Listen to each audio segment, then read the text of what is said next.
नमस्कार. आज आपण एका अशा अनुभवाबद्दल बोलणार आहोत जो खूप गूढ वाटतो पण आपल्या सगळ्यांबरोबर कधी ना कधी घडलेला असतो. तो अनुभव म्हणजे अचानक एखाद्या व्यक्तीची आठवण येणं. कधी झालंय का असं की तुम्ही आरामात बसला आहात, मस्तपैकी कॉफी पिताय किंवा ऑफिसच्या कामात अगदी घडून गेला आहात आणि अचानक कुठून तरी एका व्यक्तीचा चेहरा डोळ्यांसमोर येतो? चला, आज आपण याच अनुभवाच्या अगदी मुळाशी जाऊया. जरा विचार करून बघा, तुम्ही कामात पूर्णपणे बुडालेले आहात किंवा रात्री झोपायचा प्रयत्न करताय आणि एकदम अचानक एका व्यक्तीचा चेहरा तुमच्या डोळ्यांसमोर येतो. गंमत म्हणजे तुम्ही त्या व्यक्तीचा विचारही करत नव्हता, पण आठवण इतकी स्ट्रॉंग असते की ती मनातून जातच नाही.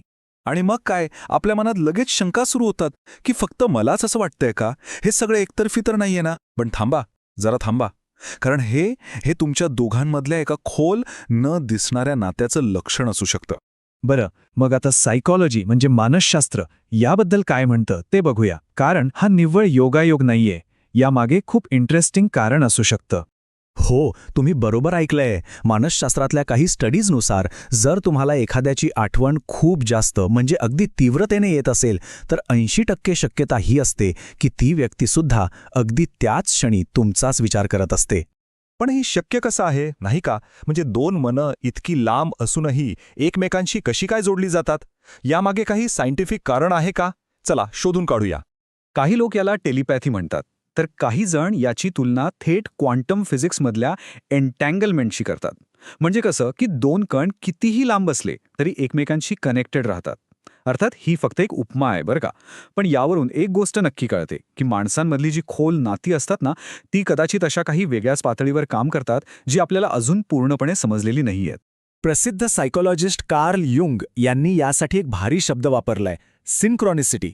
त्यांच्या मते जेव्हा तुम्हाला आठवण येते आणि समोरची व्यक्ती विचार करते आणि हे एकाच वेळी घडतं तेव्हा तो फक्त एक कोइन्सिडन्स नसतो. युंग म्हणतात की ही तुमच्या आतल्या जगात आणि बाहेरच्या जगात एक अर्थपूर्ण कनेक्शन जुळून येण्याची प्रोसेस आहे.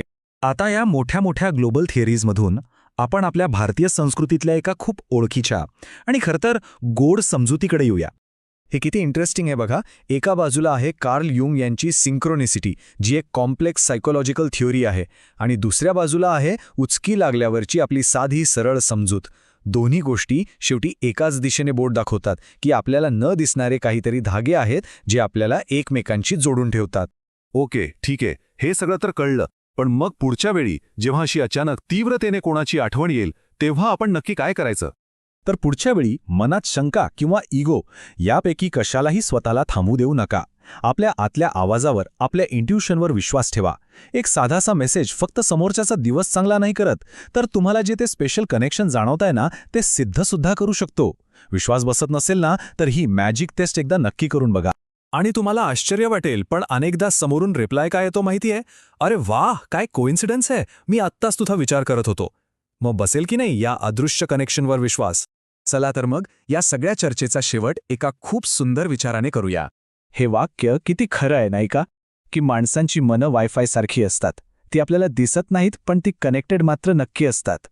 त्यामुळे पुढच्या वेळी जर तुमच्या मनात त्यांची फाईल ओपन झाली ना, तर समजून जा की तिकडे समोरच्याच्या सिस्टीममध्ये सुद्धा तुमचंच नाव सर्च होत आहे.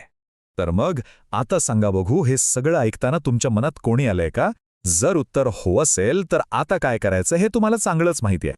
हेच आहेत आपल्या मनाचे अद्भुत खेळ, जे आपल्याला नकळतपणे एकमेकांशी जोडून ठेवतात. या विषयावर तुम्हाला अजून काही जाणून घ्यायचं असेल तर मानसशास्त्रज्ञ डॉक्टर अजित पाटील तुम्हाला नक्कीच मदत करू शकतील. धन्यवाद. मनाचे खेळ, परिस फाउंडेशन.